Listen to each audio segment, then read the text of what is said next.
วสิสุโสกันติยา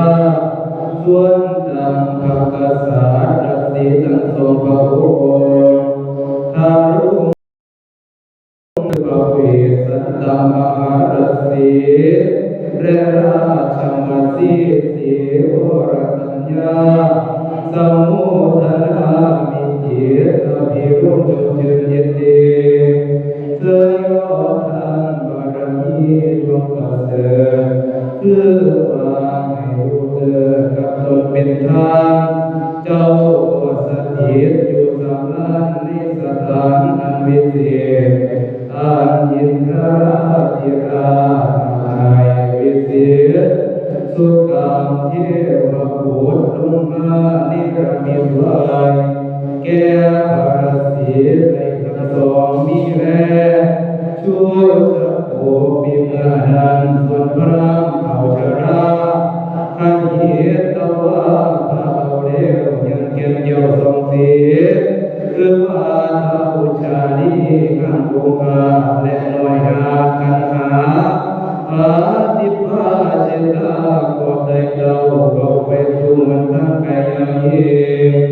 สองกิ่งแก้วโสภาก็มีแน่จังว่าฟังบทดาในกันหามหาราชฉันสิว่าแต่งแต่ไม่เป็นแด่ต่อไปก้าวขึ้นสองแก่นไทยชาลีราชและกันหาเวทนาทุนทุกยังต่างพังเทาผูกบาลลงคอยตะวันต่อยบางเดียงเท่าพังเตียงภาคยางมนคางอยู่แอนผูกอ้อนหน่อยไว้ใจยิ่งจากสูบยาพากันลักหลอกหนีคืนนี้ผีสิกินเสือที่ยำอย่าสังคอยคอยยิงให้สูเมียดยิงตีเศร้าให้เยียบเสียงจังว่ากำไฟเบียงสองคนสะพอนโอน้ำตาตกไหลห้องสันละรู้ปัวยานราธิการคุ้มเขาคุณเขากำว่ามองบ่เห็นรอบด้านสถานห้องแห่งหุ่นใดจังสีพลเขตดังหีมาพานทรมานเหลือเกินเพิ่งที่เห็นเจอพอ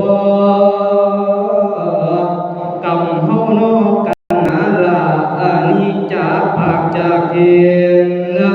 ยินเสียงมาจอกห้องสองลากะสันใจเมื่อนี่น้องอายเท่าพังผูกติดกันมันเอาเท่าไว้มัดดองยุ่งแข็งไม่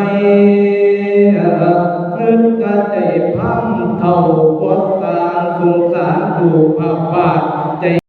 ตัดจุมอยมอยสองน้องกะตั้งใจว่านันดอกนาสา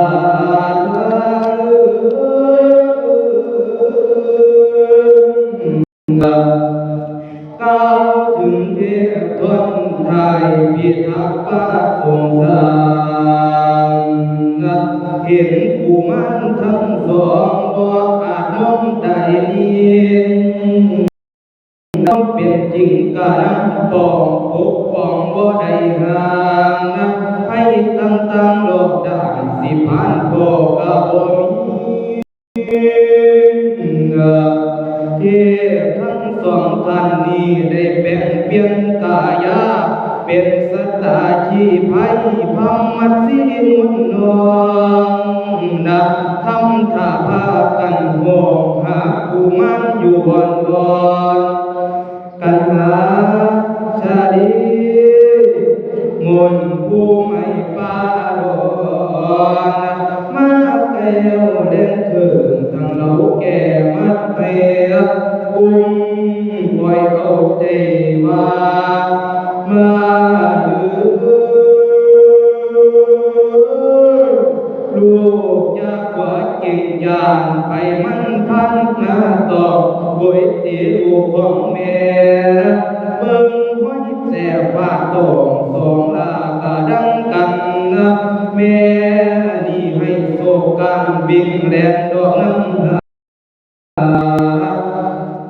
อานิจจาชีวิตลูกละกำแต่ยังน้อยแม่หอยแลนน้ำห้อยแต่บ่อยบายนะบุญแม่หลายจังได้พ่อเห็นหน้าอยู่ป่าเขาเทพธิดาพองเบาทั้งหมวดน้องสองพระโอนะหาว่านี้มาสงสะอาดองค์สองแก้วเปิดไว้แต่สองสีกะซอยเกินเทพเจ้าย่อเขาเทพมาไปซาเบิดเดียวเดียวลอยเขาครูน้ำปาตาสองอารักกองนิทานนอนเนียนนอนพอติ่งสองลาจนเวลามือใหม่เทพคนไทยสิจำใจทางนี้เนียรมิตไว้ดีคือเก่าเท่าบ้านท่านทนักมัดผูกมือถือเขาหายโตเขาผู้เขาตีตอน15 มือแต่น้ำปองต้อยทานองอัศจรรย์ดีแต่น้ำปองบุญบุพเพเลรุนนอกเกษมถึงเท้าทุกเวทนาบุญบุญกายันอยู่ตรงสนองนานาสา